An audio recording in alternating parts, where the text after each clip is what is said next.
Hey everybody, welcome to the latest episode of the Rock Experience with Mike Brunn. On this episode, I'm really excited to have joining me guitarist and living legend Michael Shanka. He's going to talk all about his new album coming out, Universal, as well as touch on his amazing career. I know you guys are going to really enjoy this, so let's jump in and let's get started.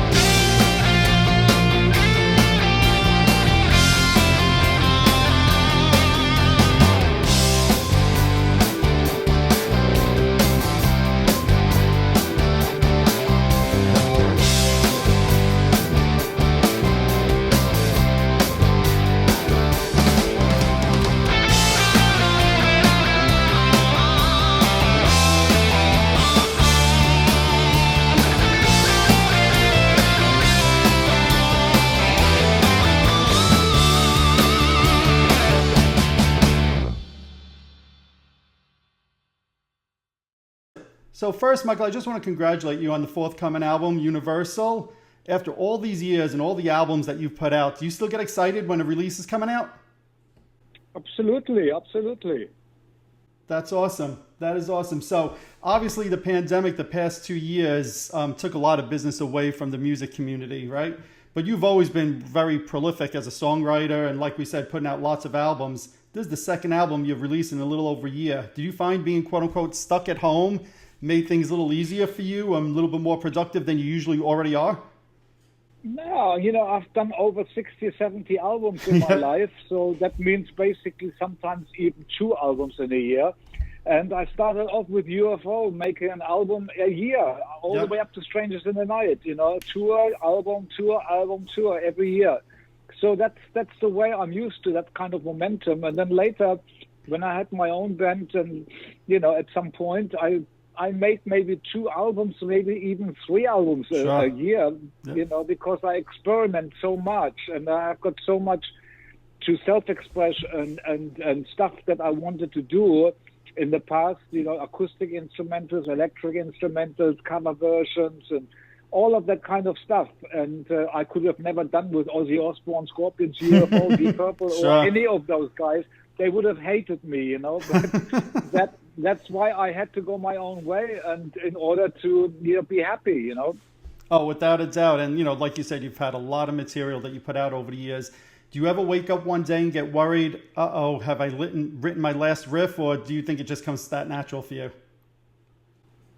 I don't get writer's block because I write from within. It's a little like a tropical ocean. Every fish has a different pattern. So if I go within myself, it's like play and discover, I love to self-express. I always say, spread, I am a spirit on a mission, spreading the joy of music from a place of pure self-expression.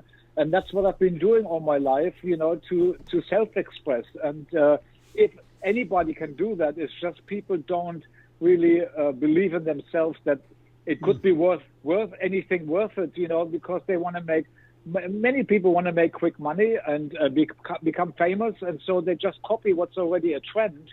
They copy each other, and people don't have they don't think if they self-express, it will bring them to where they want to go to. And so for me, I never wanted to be famous or rich or anything. It all happened by itself, but for me, it was just to be an artist, and because of expression, Kirk Hammett and Dave Mustaine and all these guitarists, I never knew how much impact I had on all of these new, including the metal bands, all this new metal stuff, that new generation, etc., plus old generation and 90s and so on. I only found out in the 90s how much I influenced people, especially in the 80s. And so, and the reason I told Kirk, that's what I did. I was self-expressing. That's why people found it interesting what I did. They never heard it before, and that was all there was to it. Yeah, no, without a doubt, your influence to me is really wide in the music industry. And I know, at least here in America, I've heard you referred to a number of times as like the European version of Eddie Van Halen. Is that something? Do you agree with that, or do you say no? I'm a different guitarist, different style, and I've got my own thing. No, but the funny thing is that actually Eddie Van Halen got influenced by me too. Sure. He actually said that, and so basically he kind of that actually Van Halen was supporting UFO at the Starwood in Los Angeles in the I don't know what year it was, but it was in the early days, probably 5 years before Van Halen came out. Oh wow! So but no matter what, I love his guitar playing. Even though I didn't listen to music in general over all these years. I never have the radio on, or I don't have a record player. I don't have music in my house, not in the car. But there are certain things that were coming out of elevators or hairdressers or tattoo places that couldn't be overheard. And that's how I heard Yngwie Malmsteen and Metallica and Iron Maiden and Van Halen. I mean, the first album was played everywhere in Europe. I mean, I went on holiday; it was coming out of everywhere, so you couldn't run away from it. And the guitar playing was fabulous. I never knew how he was doing what he was doing, but later when I found out, it wasn't. It kind of took away a little bit of the impact, but he definitely had rhythm and melody and technique and everything. So really, really fantastic. I agree 100%. So let's just talk a little bit about the new album coming out, right? So maybe for those who are listening, watching, and don't know who's in the bands, why don't you tell them who the main band members are that are on this album with you? Yeah, well, it's Steve Mann on guitar keyboards, Baron Courbois, a bass player from Holland, and then we have Bodo Schopf, drummer, and Ronnie Romero on vocals, and myself on guitar. Was the recording process any different for you this go around because of the pandemic, or was it business as usual for you? No, I have my way of doing it. I have been doing it like that for many, many years, and I will continue to do it that way because it works really good. Absolutely. Now, I know you released the first single, Emergency, and so far the feedback has been really strong on that. Talk a little bit about writing and recording that song. Yeah, like I always do, I write all the music at home, and I don't write lyrics or vocal lines or anything. I just purely focus on music. And Michael Voss, my co-producer, he doesn't know what comes his way when I start, until we hit the recording button. That's when he starts to learn to get to know the song. And he gets immediately, he gets, his pen out and writes down some lyrics and melodies for vocals. And after I put a couple of things down, I go back to the hotel. When I come back, he says, "Here, Michael, this is what I did last night after you left." And he played me his vocals. And then I just say like fantastic or not so good. And then we go from there. And, we put drums down, guide drums, guide bass, and guide guitar. And so basically we don't really know how the album is going to turn out because we do everything other than the music. I have an idea what the music is going to be, but how the whole album is going to, the end product, is going to turn out, we have no idea. So it's like stepping stones, brick by brick. It just develops in front of us. We put together the blueprint, and then it's down to the musicians we pick. To all the guidelines are on the like rough guidelines for vocals and for bass and drums and guitar and keyboards, and then they just get down to learn the songs and put their personalities onto it. Yeah, and for me, I know some of the standout tracks when I was listening to the album. Some of the ones that stood out to me was Under Attack, London Calling, Turn Off the World, which is a bonus track, which I love the title of that song, by the way. Are there any songs that you said when you wrote it and recorded, like, man, I'm really excited, I can't wait for the fans to hear this particular one? Yeah, but everything that I did at home was just kind of very, very it was just guitars, and so there is not really a song. There is just a motor that inspires us to go from there, So you have to have a beginning. Without a beginning, it's difficult to start anything. So I create the beginning, and then when I come with my beginning into the recording studio, then I'm starting, to get inspired by what I put on tape to come up with all the next stuff. I know roughly how I want the drums to be and how I want the bass to be, so we work all of this out. And so basically, the songs, they start shaping up into what in the end what it's going to be over a process, over a period of time, over weeks and months of building, until the song can be recognized as a complete song. Sure. Now, you also have a bunch of special guests on the album with you. So talk about some of the other people that you had help record some of these songs with you. Yeah, so like I come back from let's say the King Has Come as an example, because there's so many different players on there. So I come back from the hotel, and then Michael Voss says to me, Michael, here, this is what I did last night. Let me play it to you. It's, by the way, it's a tribute to Ronnie James Dio. And I said, oh, great, my favorite rock singer. And then he plays it to me, and I said, man, Michael, this is fantastic. And then Michael Voss says to me, well, what do you think if we ask the Rainbow guys that used to play with Ronnie James Dio in those days? And I said, yeah, if you can get them, it would be fantastic. They can help us with this tribute. And so he got them, and I was over the moon, And then we had then Markus Steiger, the head of the record company from Nuclear Blast in Germany. He says, like, hey, this song, A King Has Gone, would be great for Michael Kiske from Halloween. And so let's try it out. And we heard his voice. It was fantastic, So we had a really good. So this is how things shape up, It just happens step by step. So we never really know what's going to happen to which idea. It just unfolds in front of us, and we are just as amazed and surprised as anybody else would be. So, but it's really enjoyable to do it that way. Oh, without a doubt. Now, I was surprised because, the vocal is great on that song, like you just said, King Is Gone, right? But I was surprised that you didn't have Ronnie singing on that, since he has that Rainbow connection. No, he did. Okay. Yeah. Somebody else did say that. Okay.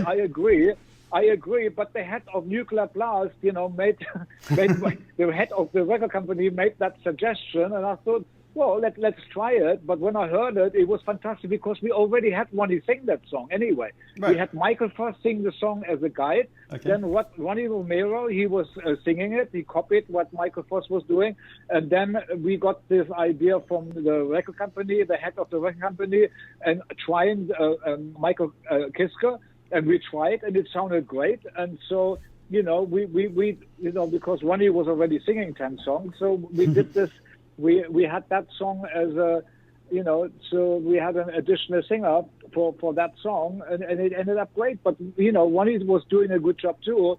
It was just like a request from the head of the record company, and it ended up sounding really good. So it would have been a shame not to use it.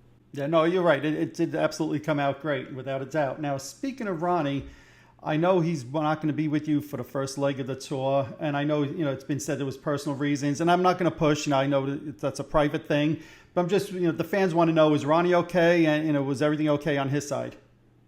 Yeah, Ronnie is okay as far as I know. It's nothing that he's not sick or anything. It's just a personal situation, and I'm not getting into that. Yep. But Ronnie is going to sing with us.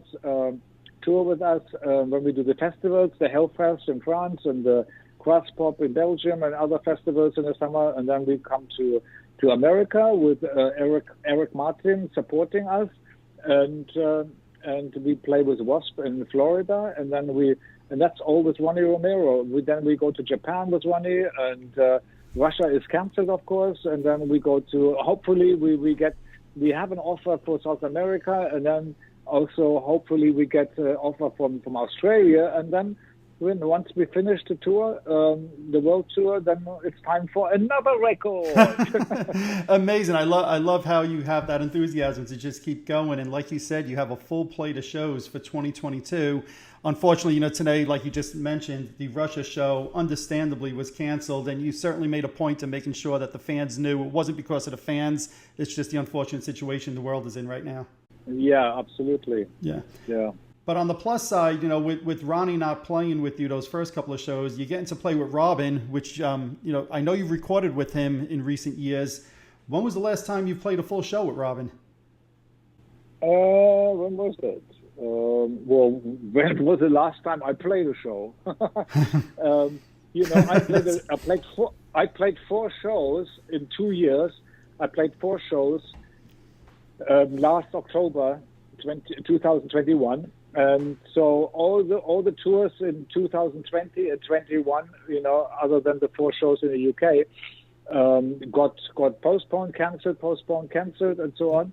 And so the last must have been when we played the Michael Schenker Fest, when we toured probably the States, the Michael Schenker Fest, when we last did our second American tour with the Michael Schenker Fest. Right, so it's got to be exciting. That probably was 2019, probably, right? Sure. Yep, that sounds about right. I'm not sure when it was. Yep. Yeah. So then it's got to be exciting for you, though, to reconnect with Robin McAuley and play some shows with him as well, right?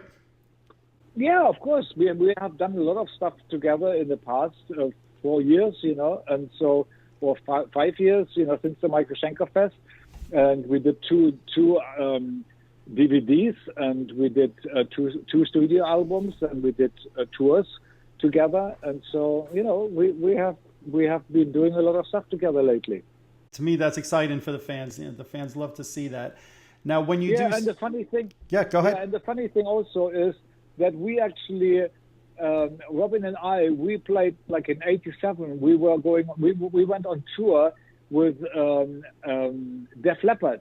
Mm-hmm. And we did a whole European tour with Def Leppard, playing similar places that we are playing now. I mean, we're doing like Sweden, Norway, Denmark, Netherlands, Germany, Switzerland, France, Spain, and Italy. And we did some similar countries when we did this tour with Def Leppard. So and so it has been a long time since Robin and I toured all of these countries. So this will be an opportunity for the fans in Europe. Coincidentally, it worked out positively in a way that they're probably happy to see Robin too. Oh, I know without a doubt they are. The feedback from the fans have been really excited to see him. I think some of the U.S. fans are a little bit jealous. They don't get to see him. But will the set list differ at all with him in the show, touring with you guys, or will the set list pretty much be, the set will stay the same. It's just like, I have been changing sets and rehearsal and all of this, and then shows cancelled, tours cancelled, and stuff like that. But anyway, I put a set together that makes everything appear fresh. I always keep my set lists from the past and make sure that the next time we go around the world, we're not repeating too much each. There's always requests of certain songs people want to hear, but we can't play them all because so many songs in the last 50 years. So I always make sure that a set is there is old, new, old classics put in that haven't been used or played for a while, and so to please some fans that have had requests, etc. And so we're coming with a fresh set that we haven't, that will be for this tour, and it was well rehearsed, etc., and then the thing with Ronnie just happened. He confirmed that he was going to do the tour, and then something happened, and we cannot change the whole set because of that. It's too much work, and especially with that set, which is well sorted out, and that's what we want to do. Now, you mentioned before also that you'll be touring with Wasp in the fall here in the U.S. Have you ever met Blackie Lawless before? Do you know him? I don't think I have. I don't think I have met him. I don't think I've met him. I know of him, and I know of Wasp, of course. And but and also we have Eric Martin on Yep. the opening up, and so it's going to be good. Yeah, the fans are definitely excited about those shows. Now, of course, you're known as playing the Flying V, which became very popular in the 80s rock scene. Vinnie Vincent, Zakk Wylde, KK Downing, Dave Mustaine, just to name a few, right? All were playing Flying Vs. What first drew you to play a Flying V? It was an accident, a complete accident. I was playing a Les Paul, and there was a gig. My guitar was locked up, my Les Paul, and so the next thing I was able to grab was a Flying V. I plugged it into my amp, and it was a good combination. Also, the Flying V was much lighter than the Les Paul. Mm-hmm. It happened another time, and then I just kept the Flying V. By then, I had already discovered certain ways of holding the guitar by locking it in between my leg, which created a certain kind of heavy vibrato, and some other things that I did with the guitar I couldn't do with other guitars. And so it's kind of, if it works, don't fix it. It just worked forever. And of course, I got so used to it that I couldn't really even play any other guitar, because of how I developed, how I was holding the guitar. It just became automatic pilot, and I just never had a reason to change. Yeah, no, to me, it's very identifiable with you, and I can't imagine you not playing a Flying V at this point. Yeah. When I mentioned some of those guitar players, especially in the 80s, that were playing Flying Vs, and you spoke before about the influence on your playing, I have to think that the influence of you playing a Flying V also wore off on them to say, hey, I want to do that. That looks really cool. Yeah, absolutely. Like KK Downey is one of them. I mean, I couldn't believe it. I went to see Judas Priest at the Whiskey Go-Go very, very early in life, at my first American tour, I think, when I was 19 or 18. And I looked at my girlfriend. When they came on stage, I looked at my girlfriend, she looked at me, and we looked at KK Downing. I mean, he had the same haircut. He had the same clothes on. He was holding a Flying V. He had the same boots on. I mean, it was like a double. It was like a double on stage, of Michael Schenker. It was unbelievable. And then other people, I was told about, and so it had an influence on people. Now, you mentioned before the various bands, whether it's Ozzy Osbourne. I know there was time that you talked about joining Aerosmith, Deep Purple. There's so many different bands that you had an opportunity to join that you turned down. That's all been very well documented. But then in the early 90s, you agreed to play with Rat. What made you decide to play for a little bit of time with Rat? No, that was harmless. It was absolutely harmless, Warren DeMartini is an absolute Michael Schenker fan, and he became a friend.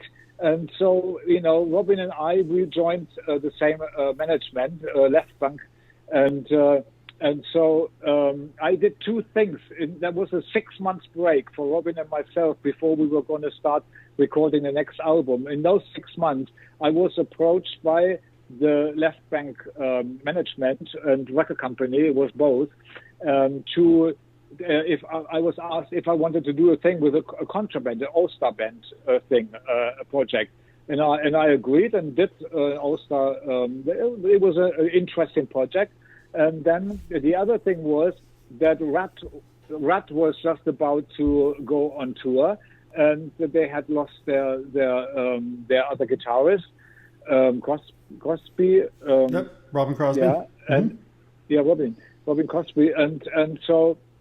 And Warren DeMartini, he came to me straight away and asked me, and I did it as a friend, and I thought like, oh, maybe I'm not doing anything else. Why not do this? It's nothing. It's a harmless thing. Mm-hmm. And when it was done and done, when I was done with it, I carried on with Robin. Did they ever try to convince you to stay with them and record an album with them? I don't remember, but because they were so chaotic, they were really, really, really. I mean, it was really awkward to be with them because they were divided.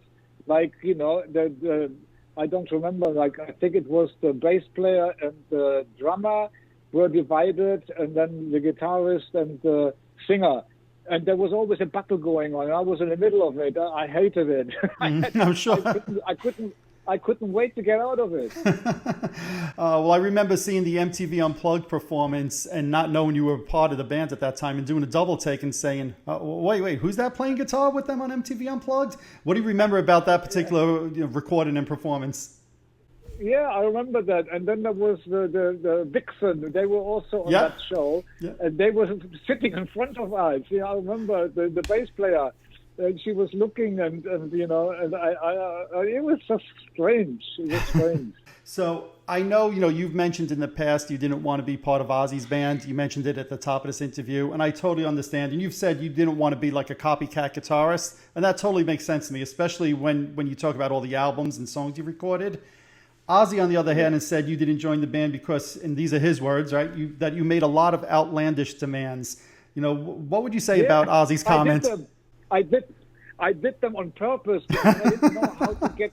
I didn't know how to get away from it. So I said to my girlfriend at the time, I said, well, I'm gonna just come down up with some obnoxious things, like I wanted my own private plane or whatever, And I just came up with so much stuff that they had to just kind of say, "Oh, get lost."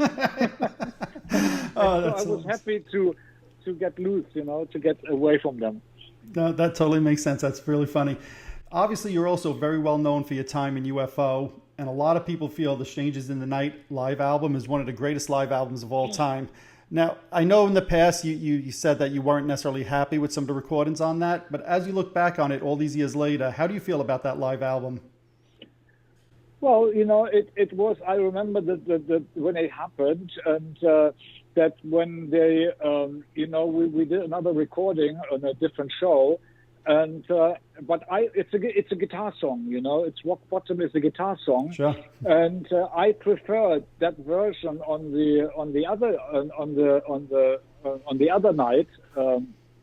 I don't know which night was the one that they chose, but there was 2 nights, and so one of them sounded.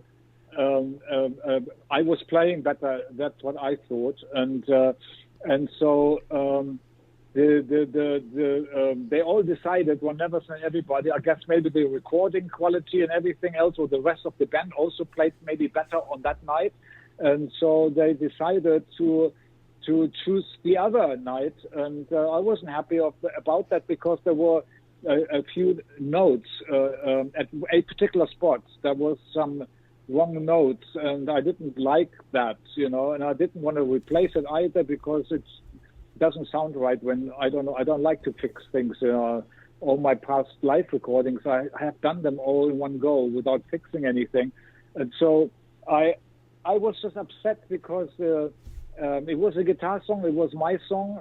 I wrote the song musically. And I was not happy that they chose the other version. If it was better or not, I don't know. I'm not going back there, but that's what I remember happened. But now, all of these years later, could you listen to that album and say, I understand why the fans think it's a great live album, or do you just stay away from it? I don't listen to it. I mean, it's done. It's something that is done. It's not going to get better or worse if I listen to it. Maybe better to keep it.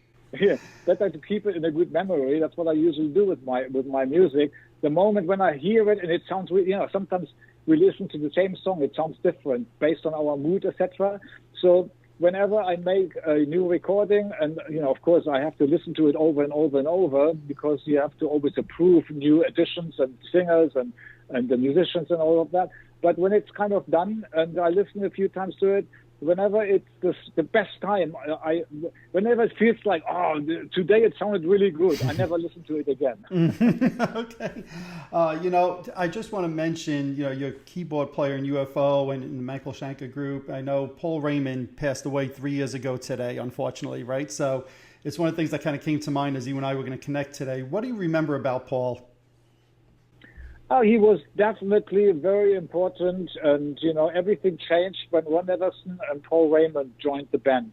The band was great when we had Leo Lyons as a producer for the Phenomenon, Fawcett, and No Heavy Petting, and then it was time for No Heavy Petting was already such a great album. If we had a different producer, we would have had an earlier start than Lights Out, but. it was supposed to be that way. And so when everybody was focusing on putting something special together for the fourth release, and which was going to be Lights Out, and we found Paul Raymond from Savoy Brown and Ron Neverson, who was the producer of many big bands, including, I mean, Led Zeppelin and all of that kind of stuff. And so, you know, certainly for me, Ron Neverson was the sixth member of the band. It was the winning formula. The chemistry was perfect. And that includes Paul Raymond. You know, he did a lot of songwriting, which unfortunately he kind of he gave it up to Pete Way, I think, because of because of publishing contracts and stuff like that. And you know, but and then later when we did Walk on Water and we had a new manager, I insisted to give back all the original copyright back to Paul Raymond, you know, and I think eventually it all got changed again, but I haven't really checked. So Paul Raymond was very, very good. He just had what was needed in order to complete the chemistry. Alrighty, there you have it. My conversation with Michael Schenker. I want to say thanks a lot, Michael, for a great conversation, and I loved hearing all about not only the new album, but some highlights and some thoughts about your amazing career. I know it was a lot of fun hearing those stories, and I know the fans are going to really love it. I highly recommend all of the Michael Schenker fans checking out his new album, Universal, coming out on Atomic Fire Records, May 27th. The name of the album is Universal. I think you guys are going to really love it. If you're watching this on YouTube, hit that subscribe button below. If you're listening to one of my podcasts, subscribe over there as well. Also, head on over to Facebook and follow my page, The Rock Experience with Mike Brunn, where each and every day we talk about all the rock and roll music that you love. You could also follow me on Instagram and Twitter as well. That's it for this episode. Thanks for watching. Thanks for listening. See you all next time.